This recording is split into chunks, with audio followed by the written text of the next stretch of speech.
बिस्मिल्लाहिर्रहमानिर्रहीम।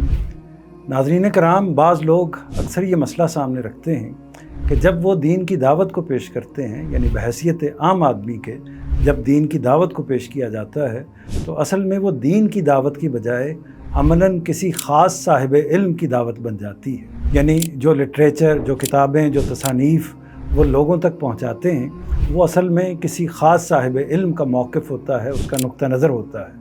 कभी वो हनफी उलमा का मौक़िफ़ होता है, कभी शाफ़ी उलमा का, कभी हम्बली और मालिकी उलमा का मौक़िफ़ होता है।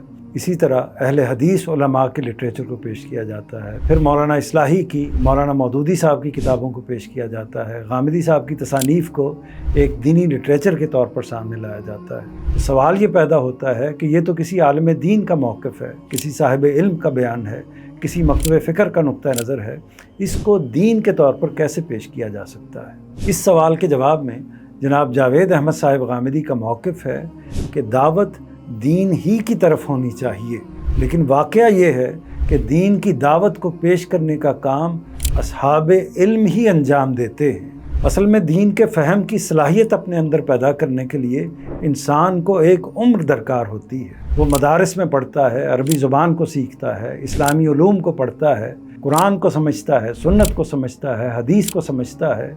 इन पहलुओं से मुख्तलिफ़ सलाहियतें पैदा करने के बाद ही वो अपने आप को दीन पर काम करने के लिए आमादा कर सकता है, तैयार कर सकता है, तदरीस कर सकता है, दीन के बारे में कुछ बात कर सकता है। लेकिन इसके बग़ैर वो इसकी अहलियत नहीं रखता कि दीन के बारे में कोई कलाम कर सके, कोई बात कर सके।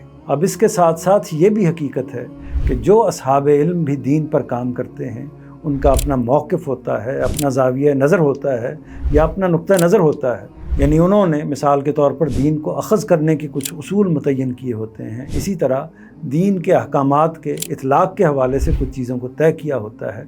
ये सारी चीज़ें जिनको वो इख्तियार करते हैं उसके बाद ही उनका एक मौक़िफ़, एक नुक्ता नज़र बनकर सामने आता है। जो लोग उनसे वाबस्ता होते हैं वो उनके साथ एक उमूमी एतमाद की बुनियाद पर वाबस्ता होते हैं। ज़ाहिर है कि जब कोई भी साहिब इल्म अपनी बात को पेश करेगा तो वो अपना इस्तदलाल करेगा, अपने दलाइल देगा, तो उन दलाइल से, उस इस्तदलाल से जो अशख़ास, जो अफराद मुत्तफ़िक़ होंगे या वो कन्विंस होंगे तो उस नुक्ता नज़र को वो इख्तियार कर लेंगे। तमाम उलूम में यही तरीका इख्तियार किया जाता है, दीन में भी यही तरीका इख्तियार किया जाएगा।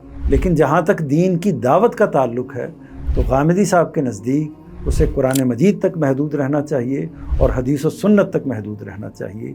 इससे ज़्यादा उसको आगे नहीं फैलाना चाहिए। मतलब ये है कि दावत की बुनियाद हर हाल में इन्हीं चीज़ों को बनना चाहिए।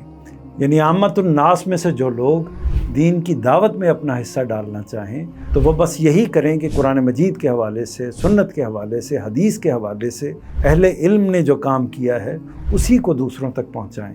क्योंकि कुरान मजीद, सुन्नत और हदीस के अलावा अगर किसी चीज़ को दीन की दावत की बुनियाद बनाया जाएगा तो उसके नतीजे में सिर्फ़ और सिर्फ फ़िरका पैदा होगा, दीन की दावत नहीं आगे जाएगी।